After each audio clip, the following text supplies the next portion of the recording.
साल 2026-27 के लिए देश के बजट में इस बार ऑपरेशन सिंदूर की छाया साफ साफ दिख रही है। ऑपरेशन सिंदूर के बाद ये देश का पहला बजट था जिसमें डिफेंस बजट में 15% से ज्यादा का इजाफा किया गया है। अपने बजट भाषण में इसकी घोषणा करते हुए वित्त मंत्री निर्मला सीतारमण ने जियो पॉलिटिक्स और रक्षा चुनौतियों की बात कही। देश का रक्षा बजट 6.81 लाख करोड़ से बढ़कर 7.85 लाख करोड़ रुपए कर दिया गया है। यानी देश के रक्षा बजट में कुल 15.2% की बढ़ोतरी हुई है। खास बात यह है कि इस डिफेंस बजट का 22% से ज्यादा पैसा सुरक्षा बलों के आधुनिकीकरण पर खर्च होगा। इसमें हथियारों की खरीद और आधुनिकीकरण पर पिछले साल की 1.80 लाख करोड़ के मुकाबले इस साल 2.19 लाख करोड़ रुपए खर्च किए जाएंगे। ये पूंजीगत खर्च में सीधी 22% की बढ़ोतरी है।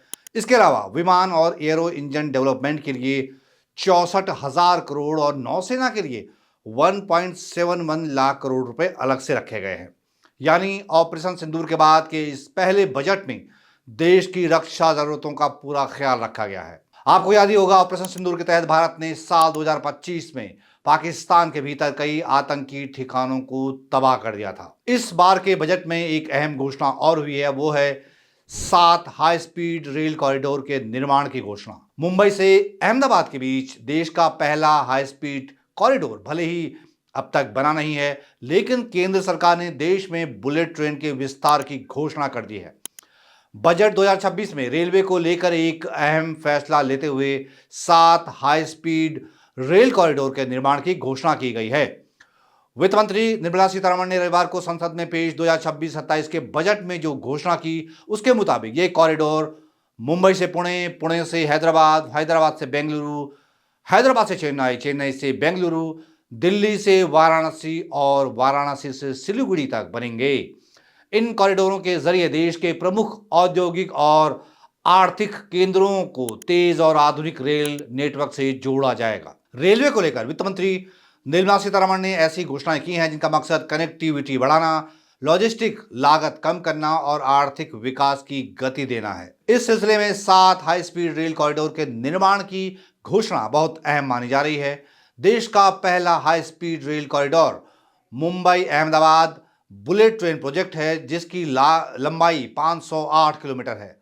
उस पर अभी भी काम चल रहा है। देश के बजट में सरकार ने इस बार कैंसर की दवाओं को सस्ती करने का बड़ा फैसला लिया है। बजट में कैंसर की 17 दवाओं पर से आयात शुल्क हटाने की घोषणा की गई है, जो अभी तक 5% लिया जाता था। ये एडवांस कैंसर की इंपोर्ट होने वाली दवाएं हैं। इसके अलावा बजट में हीमोफीलिया, सिकल सेल और मस्कुलर डिस्ट्रॉफी जैसी 7 दुर्लभ बीमारियों की दवाएं भी सरकार ने ड्यूटी फ्री कर दी हैं। तो ये वीडियो आपको कैसे लगा, हमें नीचे कमेंट बॉक्स में जरूर बताएं। ये जो व्यूअर्स अभी तक द फेडरल देश के यूट्यूब चैनल को सब्सक्राइब नहीं कर पाए हैं, कृपया फटाफट कर लीजिए और साथ में बेल आइकन के बटन पर भी क्लिक कर लें, ताकि फेडरल देश के हर नए वीडियो की नोटिफिकेशन सबसे पहले आप तक पहुंच जाए।